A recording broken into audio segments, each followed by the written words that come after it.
বাণিজ্যিক জাহাজের সাইরেনের বদলে হরমুজের জলে এখন শুধুই অনিশ্চয়তার ঢেউ। ওমানের সাথে ট্রানজিট চুক্তির পরও জলপথটি খুলতে নারাজ তেহরান। তাদের সাফ কথা, সমঝোতা স্মারকের শর্তগুলো ওয়াশিংটন পুরোপুরি না মানা পর্যন্ত এই পথ দিয়ে কোনো নৌযান চলবে না।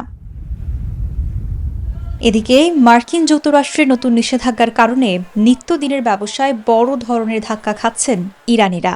তবে অর্থনৈতিক এই প্রবল চাপ সত্ত্বেও মাথা নোয়াতে রাজি নন তারা, বরং যে কোনো পরিস্থিতি মোকাবেলার দৃঢ় প্রত্যয় সাধারণ মানুষের কণ্ঠে। নিষেধাজ্ঞায় আমাদের জীবনযাত্রা কঠিন হলেও আমরা ইরানি, আর কিভাবে এই পরিস্থিতি সামলে দিতে হয় তা আমাদের ভালোই জানা। অন্যদিকে প্রণালীর আন্তর্জাতিক জলসীমা পুরোপুরি মাইন মুক্ত করার দাবি করেছেন ডোনাল্ড ট্রাম্প। মার্কিন প্রেসিডেন্টের কড়া হুঁশিয়ারি, নতুন করে মাইন পাতার যে কোনো চেষ্টা সমূলে ধ্বংস করা হবে।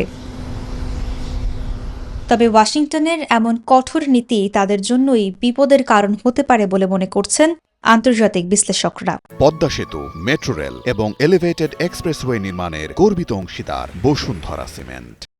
ইতিহাস বলে ইরানকে একঘরে করার চেষ্টা সবসময় উল্টো ফল দিয়েছে। এই চাপ তাদের দুর্বল করার বদলে আঞ্চলিক বলয়কে আরও শক্ত করবে।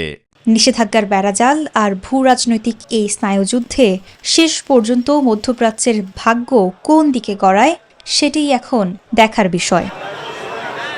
Desk report, news 24।